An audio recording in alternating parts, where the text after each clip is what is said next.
Well, we're joined by Executive Director of the Love Kitchen, Martin Riggins. Martin, thank you so much for joining us here on this busy Thursday for you. Well, thank you for having me. I'm always happy to talk to people.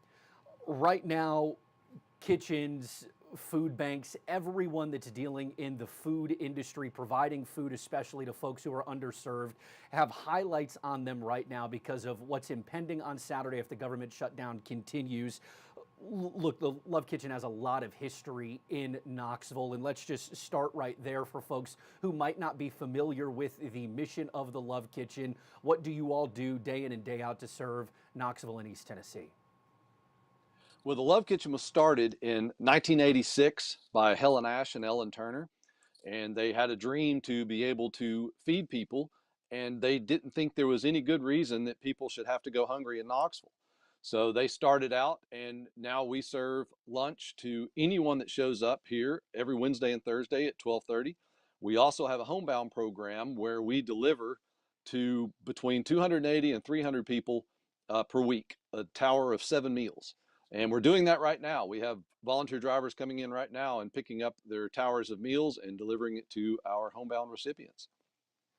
The information that we have is about 85% of the business you all do is that delivery business. In the 40 years roughly that you all have been serving Knoxville, have you all seen an increase recently of homebound folks and folks looking for the Love Kitchen services? We have had a slight increase here within the past couple of weeks. We went up about 5 people between last week and this week for our homebound program. And then we have seen a slight increase right now with afternoon lunches. Of course, this hasn't kicked in yet, so we're bracing for next week. We do have a plan in mind on how to handle it if we see a large increase. What does that bracing for the possibility that next week and however many weeks after that might hold, what does that look like for the Love Kitchen? Well, what we will do is, because right now, if you show up at the Love Kitchen for lunch, we will give you 2 meals, 2 lunches. And so everybody gets two, they get 2 of everything. And so if we need to, what we will do is we will go down to giving everybody 1. And then obviously then that doubles the number of people that we can serve. And right now we start out making about 280 meals on a Thursday and 280 meals on a Friday. So right now that means we would serve about 140 people. And last week we did 134, 135 people each day. And so we're generally going to be between 130 and 140 people. If it goes up a lot more than that, obviously with starting with 280 meals, we can serve 280 people. And then, so one of the ladies that runs our lunch, what she's going to do is she's going to kind of call an audible. If she sees there's a whole lot more people waiting in line, she's going to cut back from delivering or handing out 2 meals to 1 meal to each person. And we did have to do that last week on one day where it started running light.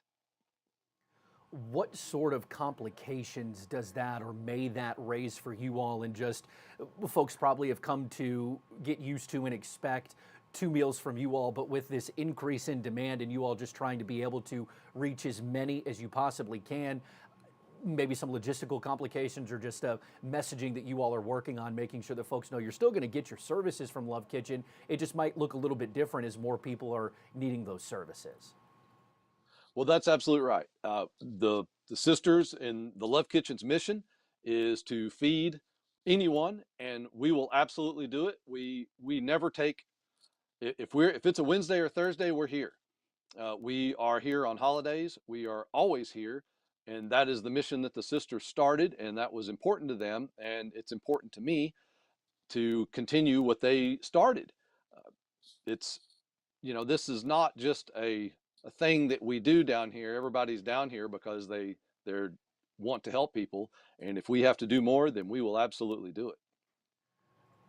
Right now, obviously, attention's on SNAP recipients. What sort of you all have guidelines on who you help and who you cannot reach just by limitations? But if somebody comes to the Love Kitchen is like, my SNAP has run out, I'm trying to feed my families, y'all aren't what questions are they going to have to answer, if any?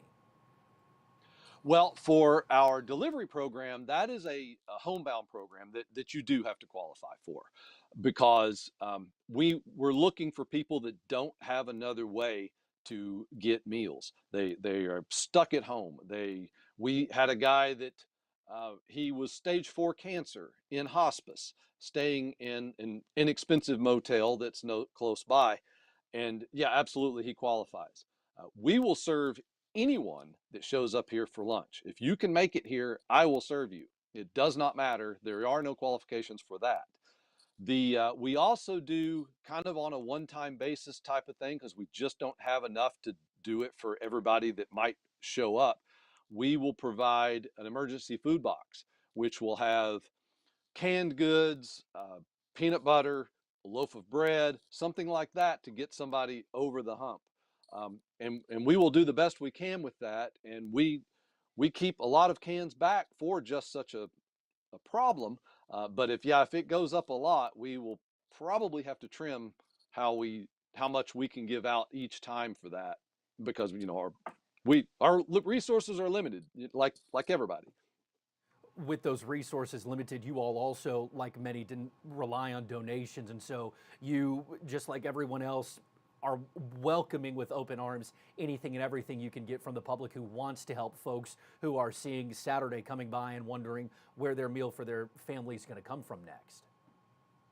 That's true. And actually, we had a lady just come by about 20 minutes before we started and dropped off a donation, because she had seen of canned goods and dry goods, food, because she had seen that and said she wanted to kind of help people, and she decided she probably wants to come back and volunteer.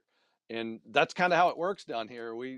Everybody down here, they enjoy coming down here, and because they see what they do when you walk outside and you see somebody, or one of our delivery drivers that goes over and hands somebody a tower of 7 meals that they would not have had if without the Love Kitchen. And uh, it's it'll break your heart sometimes with some of these stories that you will hear from people that have had a death or something like that, and that they relied on. And we will do the best we can. We've had people.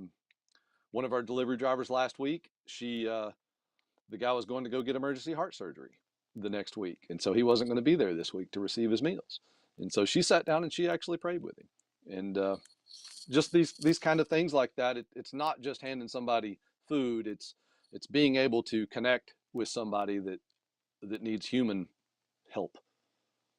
So much more than really just the meal that comes in that box, even though that's the catalyst of it, but it creates so much more and is really community building when you get down to it. Martin, as we get to ready to wrap it up here, we're in times where people don't know what might happen next. And I know that's scary, but for you all at the Love Kitchen, what's your message to folks who are seeing Saturday coming down the pike and are wondering what they need to do next, and just your message to them that the Love Kitchen is there with these lunches and you'll be there for however long you need to be?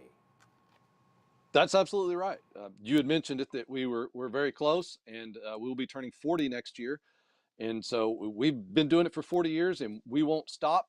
If you need us, we will be here for you. We will be serving lunch in a little over an hour, and you can come down here and we will give you uh, probably 2 hot lunches, but if not, it'll be one. And uh, we always can use help from the community as far as monetarily, your labor to help us deliver food or help us work here in the kitchen.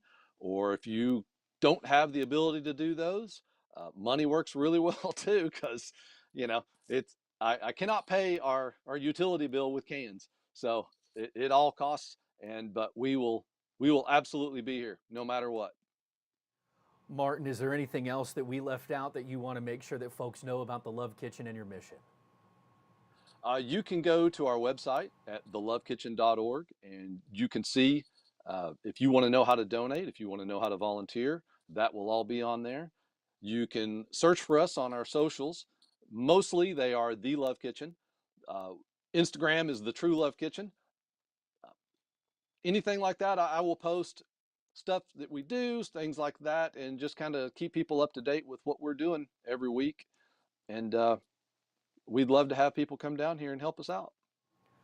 Martin, thank you so much for joining us. Martin Riggins, the Executive Director of the Love Kitchen. Martin, we appreciate your time. Thank you, sir. Thank you, sir.